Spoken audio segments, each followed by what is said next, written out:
Welcome, everyone. It is episode 18 already of the Writers' Corner live show. On the Writers' Corner live show, we connect authors to each other and we help readers find new authors to love.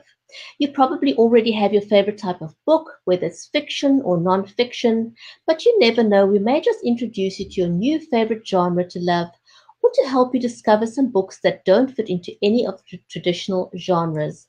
On the Writers' Corner live show, you will meet seasoned as well as new and aspiring authors.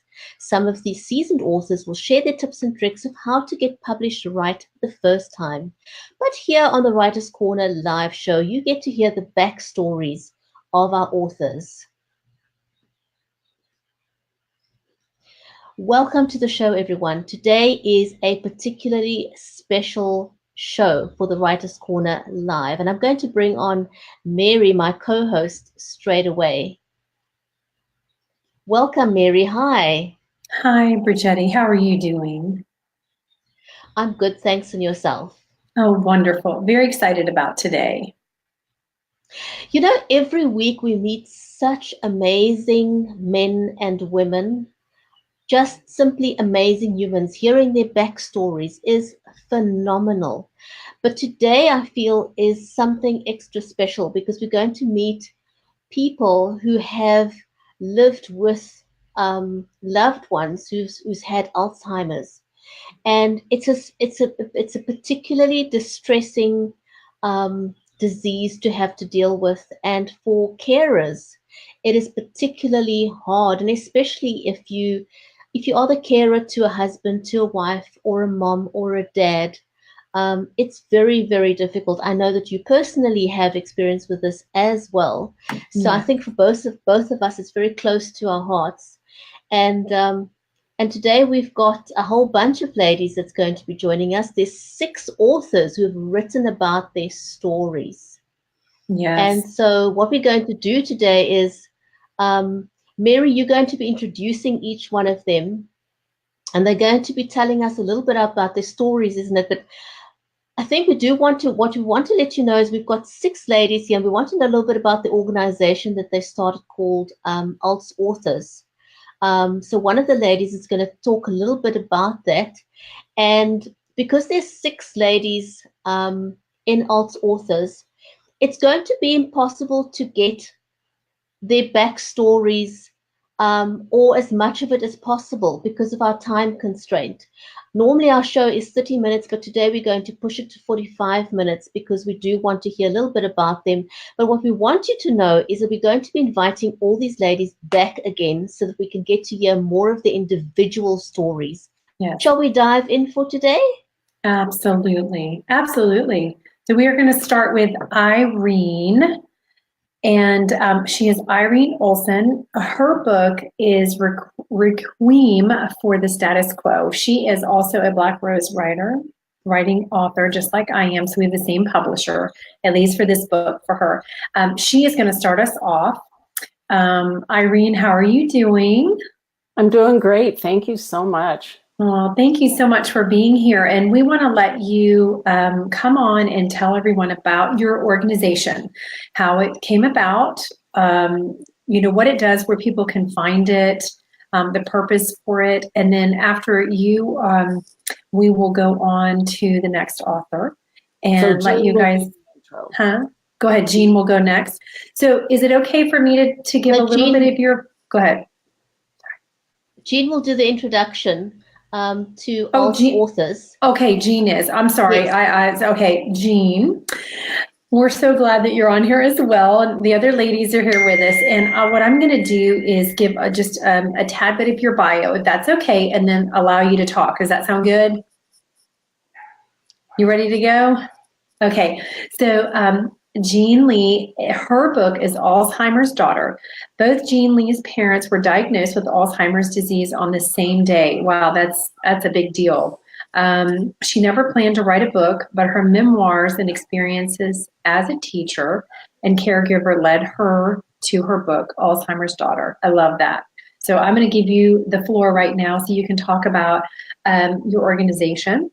And then if you want to throw in there a little bit about your book, and where people can find it, because we definitely want to let everybody know where they can go to find your books and get help if they want advice, comfort, all those things that go along with this is a really tough subject that we're talking about today.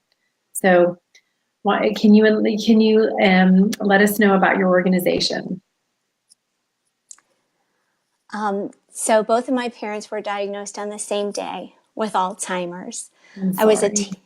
I was a teacher working full time, living very close to my parents, only a mile away. And my only sibling lived 1,000 miles away, which sounds like a recipe for disaster, yet she was my greatest support through the journey. She was willing to come and be the bad guy so that I could remain the loving caregiver. My parents were so upset by the diagnosis that once they received the diagnosis, the word was never spoken again in our family. And they did not want anyone to know. So that really gave me no support in the journey because I couldn't talk to people. I spoke with a handful of my coworkers and they said, Jean, you should write a book about this. And I thought, I'm drowning. There's no way I can write a book about this. But after my mom died and my dad could not remember that he'd been married to her for 66 years, the journal that I'd kept to communicate with my sister, I began to think that maybe this could become a book. As an educator, I had read my way through the journey of Alzheimer's. I had voraciously sought out and read anything I could find. Early days of ebooks, and I just download one after another. One that I read was Marianne Sciucco's Beautiful Blue Hydrangeas. When I started writing my book, I intended it only to be a family story and joined a local writing group. They thought it had a larger scope. They encouraged me to publish, and I published with great guilt because I felt as though I was violating my parents' privacy. I thought the book would hide in the basement of Amazon, but I sent it to Marianne Sciucco, telling her that I had loved her book so much and might she take a glance at mine. She responded to me and said, Jean, this is beautiful. Could we work together to raise awareness of our books? And do you know of other authors who have written about Alzheimer's? And I mentioned Vicki Tapia, the author of Somebody Stole My Iron. So the three of us began working together primarily to see if we could post on other people's blogs about our books, caregiver blogs, Alzheimer's and Dementia websites. Then in 2016, June, Alzheimer's and Brain Awareness Month, we decided, well, we will try starting our own blog and reaching out to other authors to see if they would write the story behind their story in 500 words for us, and we would feature their articles. Now, 2.5 years later, we've grown to 6 admins, site managers, and spanning from coast to coast in the U.S. and in Canada with our management team. And we now have over 170 authors who have eagerly joined us to give us the story behind the story of their book. That's so wonderful. Can I ask you a question just really quick? So from my understanding, all of the books are on the website for the community. They link straight to Amazon through our website. All are available on Amazon. And I think someone said recently to me, and I kind of had to write this down so I remembered it. Alt authors, we accidentally filled a niche that we didn't know existed. That's really important. And we all came to alt authors so broken because of what we had gone through as caregivers or as our lives were touched with Alzheimer's. And we have come together to heal. And we have felt healing in one another. And we now hope that we offer that healing to others. Sure. So what is so what is All Authors, the website, what's on there for people? Say like, for me, for instance, if I wanted to go and I know I can find books there, but what kind of other nurturing help, guidance? It is a very sad place to be. It's really, really hard. I know my own personal life that it's affecting my father and my father-in-law, but they each have different kinds, and it's interesting how many different variations of the disease there are, because some people can become very calm and docile and others become very angry and violent, and that's all very interesting. But what else is there on that you all offer as an outreach program? Or I'm throwing that in there, I'm sorry, it's an organization, but it is sort of outreach as well, because you are, you're there reaching out to others to comfort and help and guide and, say, hey, you're not by yourself. Would somebody else like to answer that? Or I can. Yeah, I'd be happy to throw something in. Okay, sure, Anne, go right ahead. Well, on the site, you can find a whole host of memoirs, novels, caregiving guides, books for young people. Okay. Along with, we have many blogs that were written specifically for Alzheimer's and dementia. We also have a page that has online links that go to important sites that people might be looking for. And our bookstore is categorized in such a way that if you're caring for a parent, if you're caring for a spouse, if you're looking for a caregiver guide, you can look in those particular areas for the books that you might need.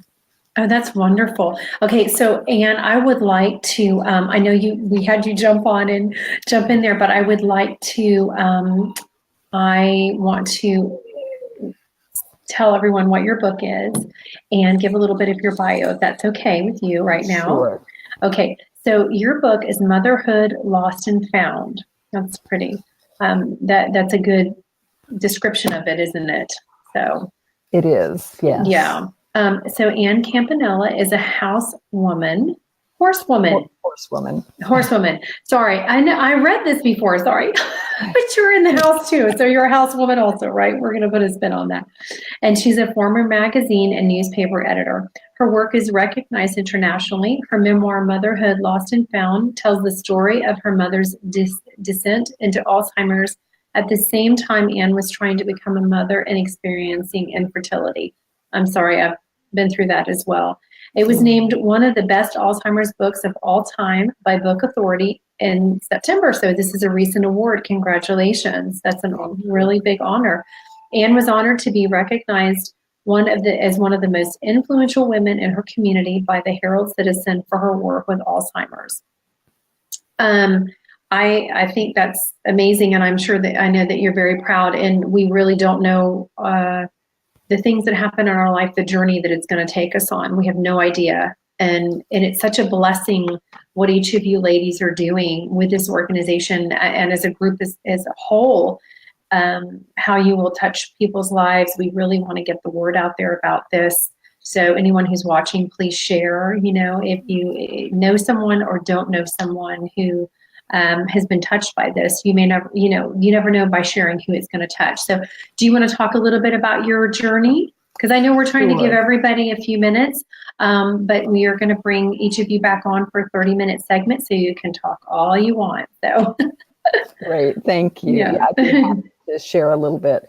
I actually got goosebumps as you were talking about sort of my journey, because I never dreamed that I would be in this position, being able to share with so many people.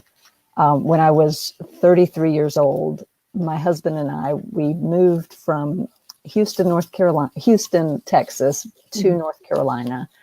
And I was hoping to start a family. My parents lived on the coast of North Carolina, so my husband and I just thought, oh, this will be great. We will be close to them. We can share our lives together. We brought our horse, who happens to be a grandson of Secretariat with us. Oh, Built nice. a farm. Yes, that was just kind of a wonderful coincidence. Yes. And we built a farm. I was teaching horseback riding lessons, and I had been a newspaper and magazine journalist for several years. And right at the time that I was about to as I had my first miscarriage, my mother started showing signs of Alzheimer's. And at the age of 33, I was totally unprepared for this. Sure. All my friends were raising their families, dropping their kids off at preschool, dealing with completely different things. And I was just kind of stunned. And so I really didn't know what to do other than read and write. Like Jean had mentioned, I just scoured the internet for stories, and I wanted more than caregiving guides, and those are wonderful and important, but I really wanted somebody's personal story to uplift me and give me hope. I was an English major in college, and writing and books have always gotten me through hard times. And as a writer myself, I had written so many stories, other people's stories, and I just had a sense that this was my story to tell. And I didn't know why. I just thought, just keep journaling, keep writing about it. And it actually took me 20 years to complete the whole process of getting the story down. And I was thinking of you, Mary, because I know you have a 5-year-old and you're dealing with Alzheimer's and dementia. And my daughter was eventually born after a series of miscarriages. And so I was dealing with life on both ends of the spectrum. Life coming, which was so wonderful, with a beginning and endings. Yes. And I was actually doing similar things for both my daughter and my mother. I was clipping fingernails. I was feeding both of them. I was trying to understand what each one of them were saying. My mother's words were leaving, and my daughter was learning new words at the same time. And so just that dichotomy was incredibly powerful. Deep, yes. And it was a beautiful experience as much as it was a heartbreaking experience. So it was really just a gift to work on that and to capture it. I always felt like as I was writing, I was hanging on to pieces of my mother and sort of preserving some of the beauty of what she brought to my life. And I thought, maybe as my daughter gets older, she will be able to see this, and that can be woven into her life in ways that she isn't able to or wasn't able to understand at the time. Wow, that's amazing. That's very deep. You were so young. I mean, 33 is young, to kind of, but you've done an amazing job. And I know your story, for anyone who's out there who hasn't read it, I know that it'll be very helpful and very comforting. Thank you. It's tough, that whole transition of seeing our parents go from these big, larger than life people to we're caring for them. I mean, my dad, and I don't want to take away because I know we can go to Irene next because I'm trying to be aware of time so everybody can talk because we're so excited to have you all on here. But my stepmother has done an amazing job with my father. I mean, just absolutely an amazing, incredible job. And it's, he's almost where he can't talk anymore, but it's been a long journey, and everyone's journey is different. And the time frame for their descent, I guess, is probably the most decent word that we can use for it.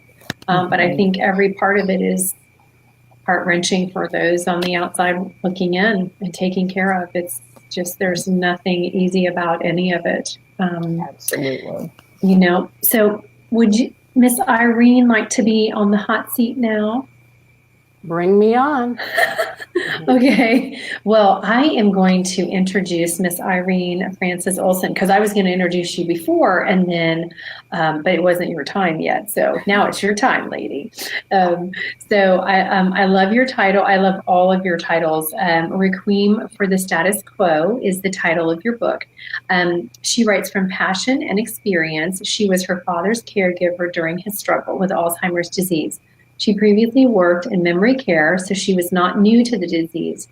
Irene hopes to make a difference in the lives of others by writing novels that encourage and support those who just might need another person in their corner. Her fiction book is based on her personal experiences as her father's caregiver. And your book was published, it was not published too long ago, right? Your release date? Right. My novel, Requiem for the Status Quo, it was published in July of 2017. Okay, I knew it wasn't that long ago. I knew it was in this last year or so that, and I love the cover of it. It's a very, it has the rocks. Right. So it's almost a very mindful look, Zen. It is, and the reason why I designed the cover that way is those are called rock cairns, and rock cairns are supposed to provide direction and guidance in a person's life. So, and that's what I hope my novel would be. My father died from Alzheimer's in October 2007, 11 years ago now. And, I was his primary go-to person. I wrote in my journal, I have all his medical records, the whole works. And I used all of that as the foundation for writing my novel. I had no desire, inclination, skill whatsoever to write a novel. But I decided that if someone else can benefit from my experience, then I'm going to write something. So I did. I think it's important to know that my novel is indeed fiction, but it's based on my reality. But it's also based on many other people I have met who were caregivers for their loved ones, one of which was my brother, who lives locally here near me. His wife was diagnosed with dementia shortly after my father died. So our story just kept going and going and going. Right. But my novel, believe it or not, even though this is one of the least funny diseases that could be found here, I try to inject humor because every ALTS author in the management team and the rest of the ALTS authors would say that humor can be found amidst everything else that is not at all funny. So I injected that in there. But another important element that I wanted to make sure my novel covered is when family members do not support the family caregiver who is the primary go-to person for the person with dementia. Now, in my family, oh my goodness, I had the greatest support from my brother and my sister. That was not an issue. So anything that you see in my novel that doesn't reflect that does not reflect my real family. But what I wanted to interject in there, which I did, was that the protagonist, Colleen, her brother, Jonathan, he lives on the road of denial, which a lot of people do when confronted with a major disease such as Alzheimer's, cancer, the works. And oftentimes, because of that denial and because of the fear of the disease, another family member gives the primary person, and it would be me, although that didn't happen in my family, a really hard time and criticizes and doubts, and but while doubting and criticizing doesn't offer any support whatsoever.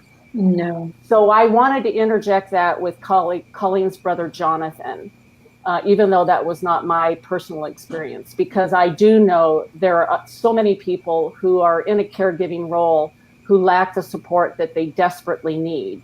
And when I was an Alzheimer's Association support group facilitator, I heard those stories all the time, where they are burnt out, and no one is trying to put the fire out for them.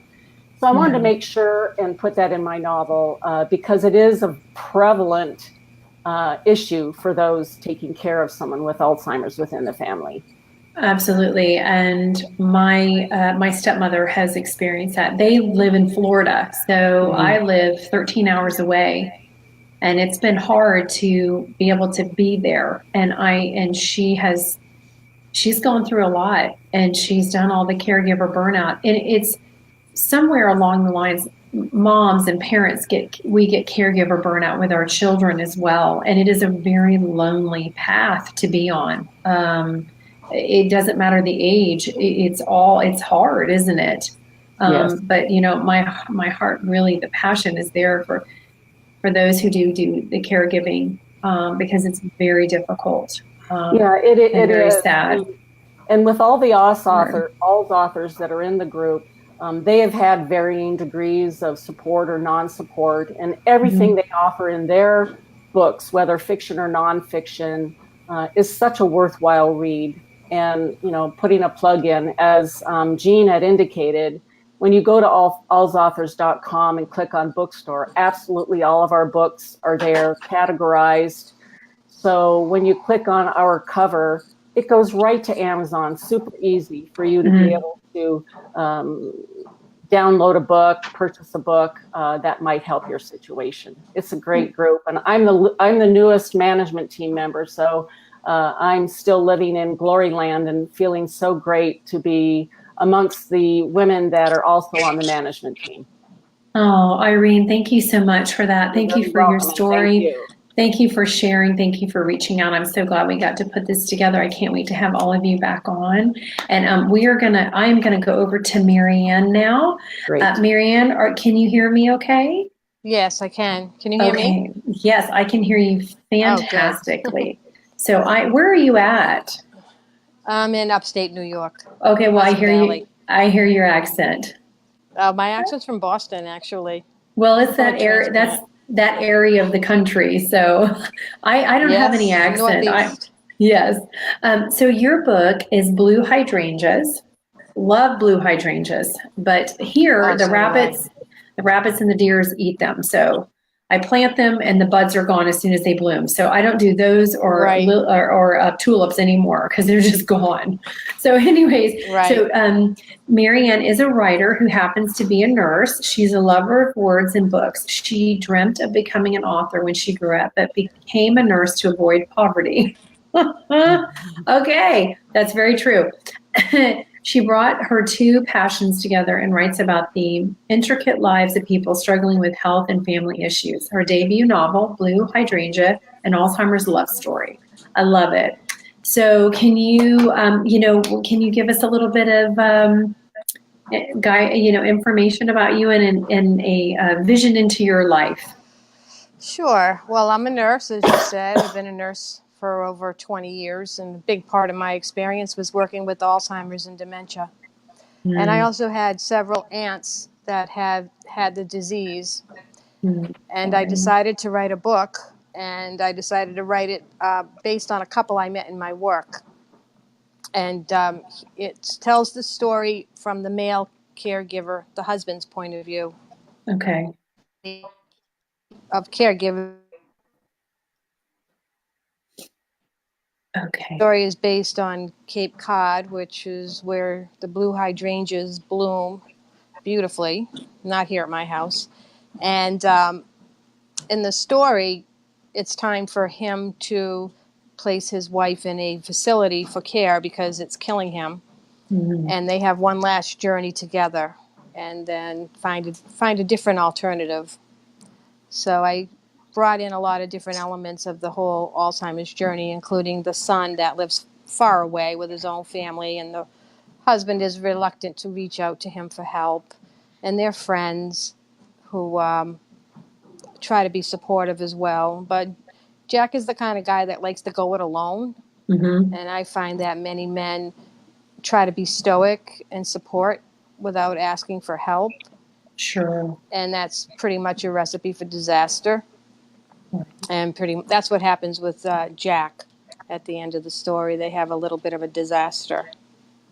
So my story, unlike the others, my story is not based on my parents or anything like that. My dementia story happened after I published my book. About 2 years later, my stepfather was diagnosed with 3 different kinds of dementia and progressed rapidly. What did he have? Frontotemporal lobe, vascular, and Alzheimer's. Okay, and my dad has. Go ahead. And he had a brain injury from birth, so he was already compromised. Yeah. Which I'm so sorry. Made it very hard to get a diagnosis because we just thought he was being his usual jerk self. So it got pretty extreme, and my mom too was in denial. So it got pretty extreme before we finally got the diagnosis.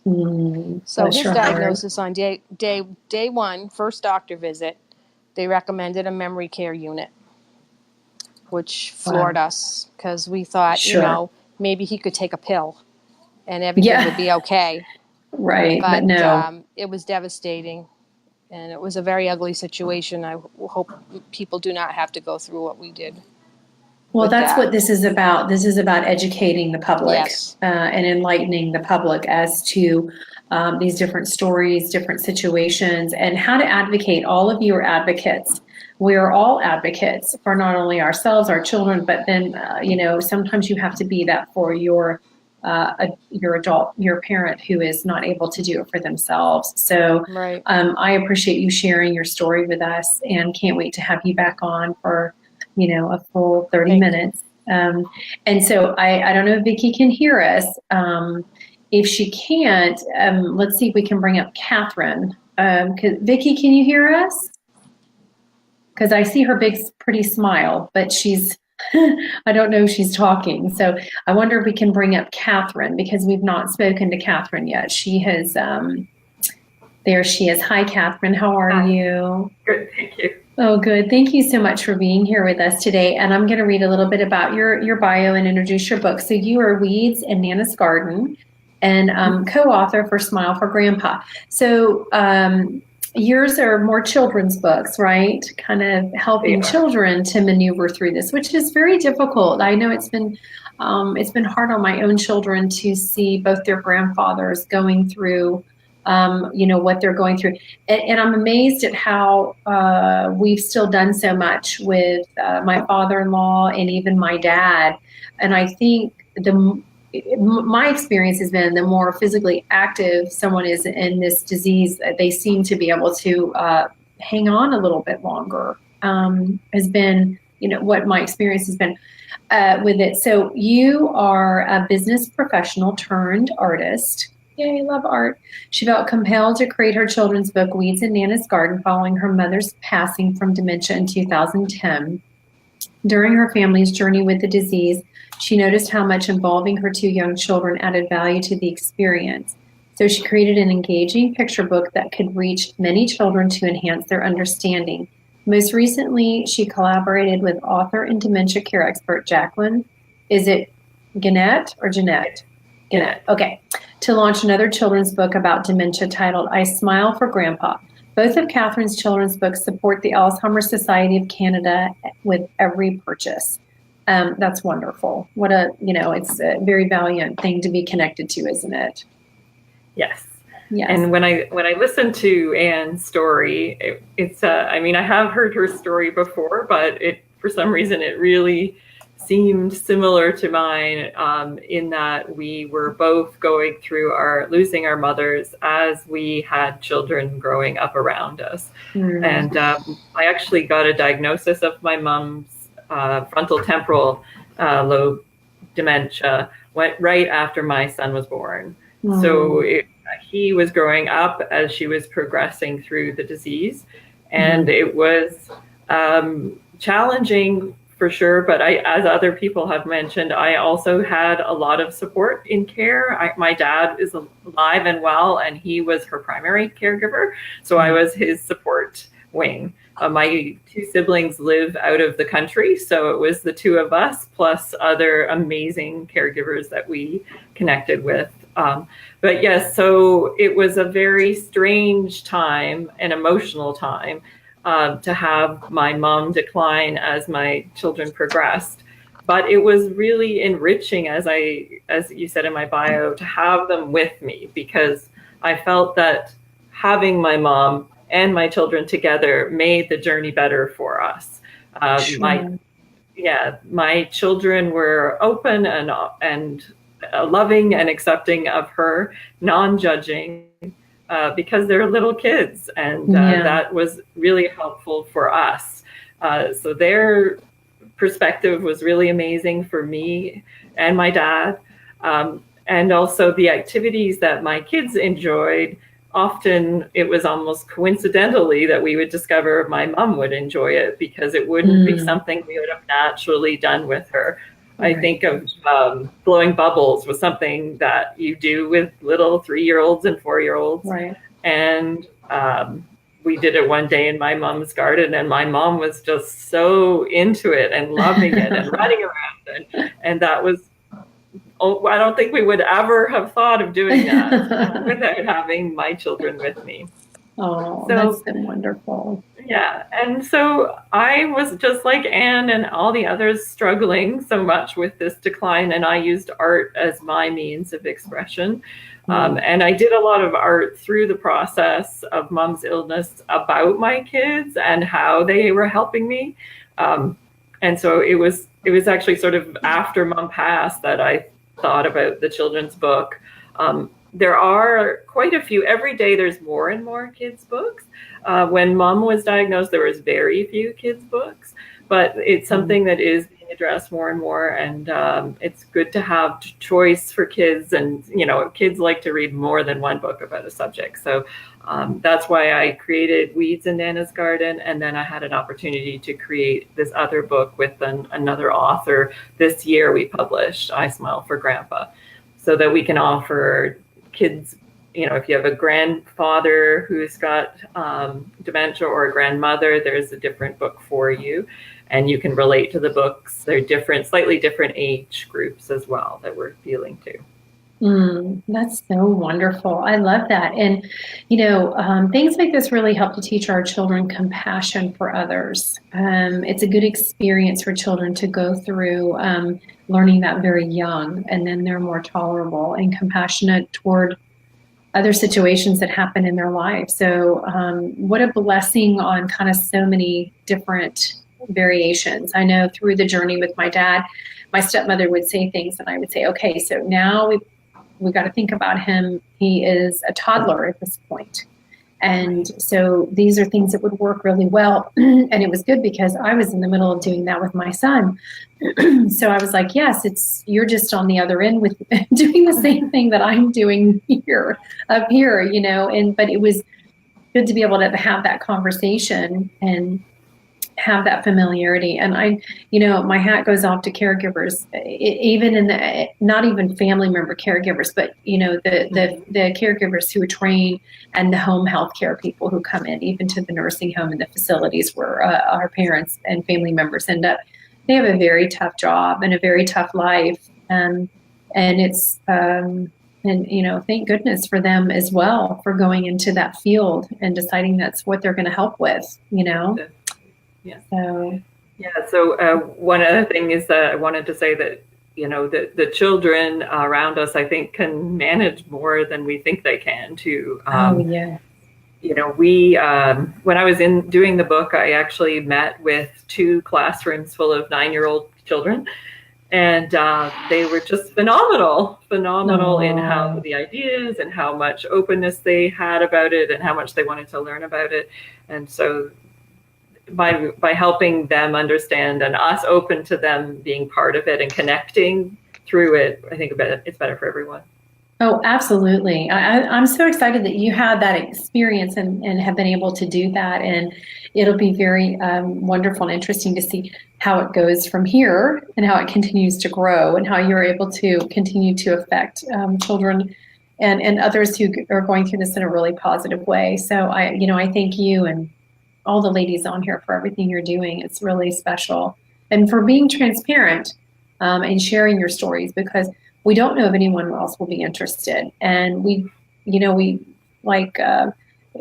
think Irene said, sometimes it feels like betrayal to some extent, but we're not really trying to do that. We're trying to help others, So I appreciate that. I appreciate it. I know Bridgetti does, and I'm sure anyone else who gets to be touched by you all will. And I know Vicki, can you hear me? Believe it or not, I can. Yay, Vicki's here. Okay, well, Vicki, I am going to, we are going to bring you on right now so you can talk, and I am looking for your bio right now so I can read a little bit about you. So this is Vicki. Is it Tapia? It's Tapia. Uh-huh. Tapia. Okay. So her book is Somebody Stole My Iron, a family memoir of dementia. So Vicki spent over 30 years working with mothers and babies, teaching the art of breastfeeding. Oh, that's wonderful. We need people to teach that. It's not easy to do that. And to stick it out, but it's beautiful. She is a speaker and has co-written numerous lactation articles. In 2004, both her parents were diagnosed with dementia. She kept a diary documenting her family's journey. That diary morphed into Somebody Stole My Iron, a family memoir of dementia. Since then, she has contributed to various dementia caregiver blogs, including the HuffPost. Well, that's something you can go on your back, right? That's very exciting.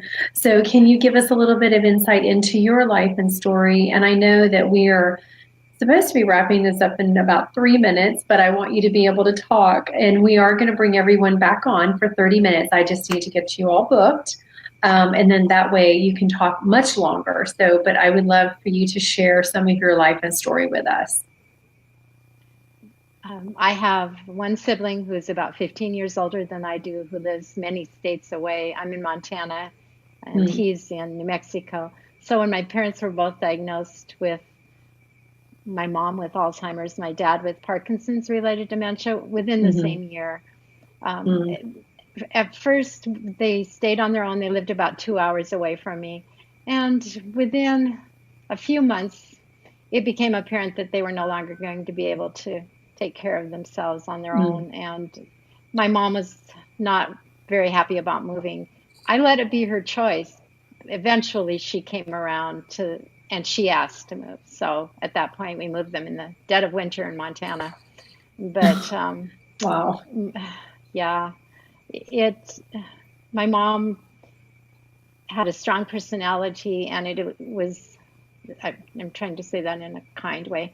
It became more apparent as the disease progressed. She was combative. My father, on the other hand, everyone adored and loved because he was just a pussycat. He just smiled all the time. He was wonderful to be around. Mom made my life challenging for quite a long time. Eventually, I was able to come around and be able to meet her where she was. It was difficult for a long time. It's an interesting disease because there can be times when she acted like herself, and I would forget. And the next time I would turn around, and she would not be her. She would be this other person.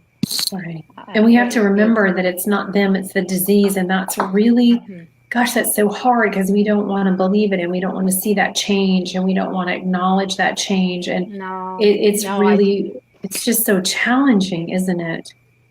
All I wanted was my mom back. And I looked high and low for things to read. I wanted personal caregiver experiences, not medical books about the progression. I wanted to hear what other caregivers went through. And it was back in the early 2000s, there just weren't that many books out there. So I started a diary because it was my coping mechanism. I'd come home from a day of being with them, and I'd write and write and write. And after a couple of years of this, I thought, wow, I wonder if what I've been writing, the lessons, because I did a lot of falling into ditches, making mistakes, wondering if what I had written down might be helpful to other people. So at that time, I decided maybe I can make it into a memoir, a book, which I did. And that was about 9 years in the making because I wrote, and then I thought, I can't put this out there. I can't do this and put my parents' journey out there. And so I put it away for a couple of years, and then I brought it back out. And so eventually people that I let read it that also were on the dementia journey convinced me that I should have it published. So I'm so glad they talked you into it. Yeah, and that's really hard to say, should I expose, what we went through personally to others? Jean and I have commiserated about this more than once because she had that same feeling, and we feel like sisters because we almost went through so many of the same obstacles along the way. Wow. So yeah. Wow. Well, I'm so glad that you did. And are you still a lactation specialist? No, I actually retired about a month before my book was before it was published, and I've written and published another book since then. Congratulations, that's wonderful. Well, I may have retired from lactation, but I'm certainly more busy now than I've ever been in my life. Writing and working with the joy of working with the other Alz authors, meeting new people all the time. We're new authors coming to us and just establishing relationship. It's been an amazing journey. Nothing I ever thought I would be doing. That's the serendipity of life, I believe. But who knows what's around the next corner? Alzheimer's or Alz authors. Yeah, right. Well, and I think it's interesting because if we knew what was coming, we'd probably run the other way and hide. That's true. And just say, no, I'm not having any of that in this life. So, so we got a really nice compliment from somebody. So, for you ladies.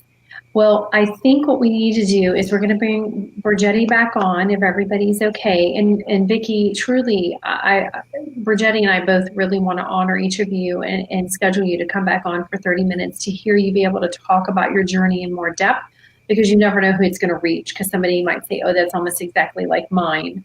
And, like for my father-in-law is in Alzheimer's. My father himself has 3 different types of things happening for him. Which is almost, to me, it's almost, you just can't even, it's hard to comprehend that there's that much that could go on with the brain. And, but I really would love to we want to get you all back on so that we can do all of this justice that it does deserve. So.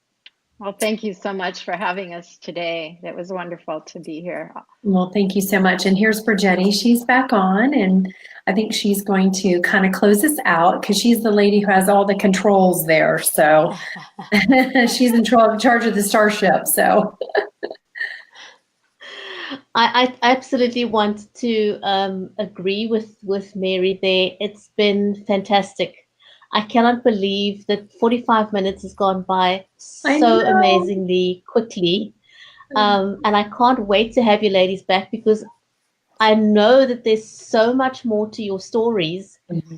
And I think almost anyone that's watching this now wants to hear just a little bit more. So I want to thank each of you for your time, for sharing your stories in your books, and for coming to share a little bit more of your backstory here with us on the Writer's Corner Live. So I want to say thank you to Jean, thank you to Marianne, thank you Irene, thank you Kathryn, thank you Vicki. It has been absolutely amazing. Can I ask you guys to just hang around in the lobby for a moment? So when I drop you out, don't go anywhere, okay? Okay. Thank you. This has been an amazing show, and I want to say thank you to every one of you who has watched the show today. I want to ask you, please, to share the show, because this is something that touches most of us in our lives at some point or the other. And it's one of the most difficult things to do, because when we think of our parents, especially if they have Alzheimer's, we look to our parents to take care of us. Mm. And when that role is reversed, it is hard. It is really, really hard. And I wanted to just briefly touch on what one of the ladies said. She mentioned, for example, that often caregivers don't get the support from other members of the family. And that is really, really tough. It's hard because you almost feel like you're fighting against your family at a time when everyone should be pulling together. And that makes it especially challenging. And so we want to get the ladies back again so we can talk a little bit more about these little nuances that nobody talks about that makes it so challenging. Because there's a lot of people skim over and talk about on the surface. But we do nobody any favors when we do that. It's when we dive deep and we are honest.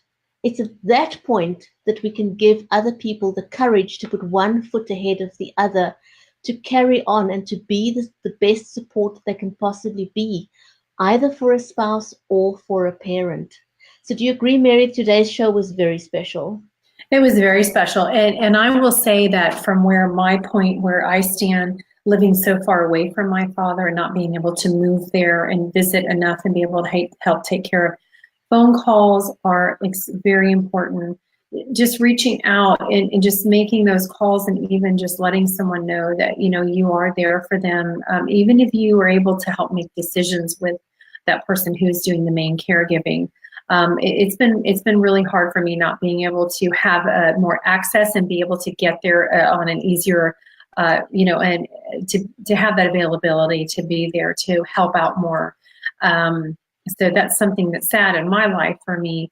I'm very grateful for the caregivers that my father has had and that my stepmother has just really done such a stellar job. And I know this has just been unbelievably difficult for her. So I agree with you completely. I'm so grateful we've done this show. And I can't wait to have all the ladies back on and to join us again. And do you want to tell everybody who's coming on next Tuesday, who we'll have on next Tuesday? I don't have the name with me right now, but we'll post that in the comments. Oh, sure. So, okay. We'd like to just in closing ask everyone, please can you share this, because there's so many people that needs to see the show, that needs to hear about these stories that our authors have shared with us today. So thank you so much everyone for joining us, and we'll see you back next week, same time, same place. Have a great day further, everyone. So from me in Cape Town, Bridgetti, it's goodbye for now. Bye-bye everybody from the USA.